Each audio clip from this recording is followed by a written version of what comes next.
dahil nga sa paglobo ng populasyon at kahirapan sa ating bansa. Talamak na naman ang informal settling. Kaya naman kamakailan ay may naging problema na naman dyan sa may barangay Quezon City. At para bigyan tayo ng impormasyon at mga detalye tungkol dyan, makakasama natin this morning ang ating very special guest, si Chairman Hernani Panganiban ng Presidential Commission for the Urban Poor. Good morning, Chairman. Ay, magandang umaga din at magandang umaga sa mga nanonood. So, umpisahan na natin, dahil talamak na naman po ang informal settling sa bansa, i-differentiate po muna natin kung ano po ba yung mga informal settlers na naninirahan sa may danger zone at saka dyan sa may Barangay Quezon City, dito po sa may Agham Road. Sige. Pero yung dalawang issue ang mahalaga yan. Yung isa, may kalaman sa order ng ating na zero casualties kapag may calamities. Ito yung nire-refer natin na danger areas. Okay. Pag danger areas, maaaring nakatira ka sa estero, maaaring nakatira ka sa tabing ilog.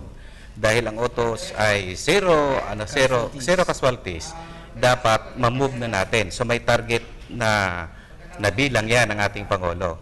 So ang target na bilang niya ay nasa 102,000. So dapat every year makakuha tayo ng 20,000. For this year, ang target natin more or less is mga nasa 9,000 plus. So ito yung inuumpisahan ngayon. Ito yung priority ng gobyerno sa panahon na ito. Yung the other one, yung nangyari doon sa Agham, parang matagal ng issue ito, government property siya, at kailangan paalisin yung mga tao doon. So of course, may mga demand ang mga tao. Kaya nga nagtagal ng gusto yan kasi sa mga consultation na ginagawa sa ngayon. So pareho naman ang paningin ng gobyerno, kailangan ay mag-provide tayo ng mga relocation. Ang alam ko, yung sa Agham Road, mayroon dyan silang relocation sa Bukawi. Yung nasa informal settlers naman, living in the danger areas, mayroong mga iba't ibang relocation areas na hinanda. And actually, dahil sa covenant ni Pinoy, sa 10-point covenant niya sa Urban Poor, doon yung on-site. So yung position pwedeng mag-on-site, near city at saka off city. So sa ngayon, parehong ginagawa yan. Okay? May mga people's organization na nag-submit ng proposal. Sa proposal, pwede kasi sa near city and near site sila. So kung hindi panayayari ang paggawa na bahay, that's why na nag-uusap-usap, mag-provide siya muna ng 18,000 na allowance or subsidy ng gobyerno para habang ginagawa ang relocation, maaari muna silang mangungupahan. Chairman, tanong muna natin, Sandro, ito, ang mga nakatira sa danger zone, kasama rin po yung mga nakatira sa ilalim ng mga yes, tulay. Okay. Kasama yan sila. So ito po matanong ko po kasi I'm sure yung mga ating manonood ay medyo confused po sa sino po ba yung responsible sa relocation na to? Ang gobyerno po ba? May department po ba? May ahensya po ba? Or yung local government po? Or talagang tulong-tulong po ba itong mga ito? Okay. Ito yung kagandahan ngayon sa panahon ng ating Pangulong Aquino. Tingin ko sa lahat ng mga presidente, isa siya sa pinakaseryoso na binigyan niya pansin ang problema ng ISF. Una, ang paglaan ng 50 billion, malaking bagay yon. Pangalawa, ang pagbuo ng mga technical working group na kung saan ang case-sheltered agencies within the government na may kinalaman sa housing, pinagsama-sama niya para mag-uusap. Iba naman ang relocation na ginagawa ng previous administration at saka ngayon. Although this might not be a perfect relocation, so may kakulangan pa rin siya. So yun naman ang tinututukan ng TWD. Paano ba natin ito mapunuan? Like for example, na sinasabi, pag nilipat mo sa panahon na ito ngayon, ang mga naninirahan dyan, magkakaroon ng problema sa pag-aaral ng bata. Dapat inayos yan. Magkakaroon ng problema sa kabuhayan. So dapat kahit pa paano may support ng livelihood yan. Yes. Okay? Magkakaproblema pagdating sa kalusugan. Kaya dapat may ugnayan siya doon sa accepting local government unit na ito naman ina-insure. Ang pinaka-responsible person para sa relocation batay sa mandato nila, National Housing Authority. So nandiyan ang PCUP para sa katulong sa paghanda, DSWD, MMDA, local government, yung sending at saka yung accepting. So i-ensure lang natin na dapat maging mas maayos ang paglikas ng tao at maiwasan din yung mga unnecessary move pagdating sa demolition. Chairman, nasabi nyo na ang priority natin ngayon yung mga nasa danger zone since nga pumasok na ang panahon ng tag-ulan. So itong mga informal settlers na to, kapag na-relocate na po ba sila, kamusta naman po? May matitigas po ba ang ulo so far sa mga naging experience nyo po sa pag-relocate sa kanila? Hindi maiwasan yan. Hindi tayo makakaasa ng 100% na kasama dyan. So, ang ginagawa natin, kaya nga, kahit tayo nagkakaroon ng social preparation in-involve natin yung Commission on Human Rights, in-involve natin ang PNP para makapag-usap tayo. At sa pag-uusap-usap, paano tayo magtutulungan? Of course, may nagka-hardline dyan. Yes. So, hindi naman maiwasan yan. Sir, ito po ang madalas pong reklamo ng mga nire-relocate ay yung kanilang livelihood raw po ay nawawala. Kumbaga dun sa relocation area, Dahil malayo daw dahil masyado masyado. daw pong malayo. Ano naman po yung mga solusyon na ginagawa tungkol dito sa problema Yan. nila na ito? Bawat relocation na ginagawa, alam ko, mayroon silang kaunting financial assistance na kahit paano na magagamit nila.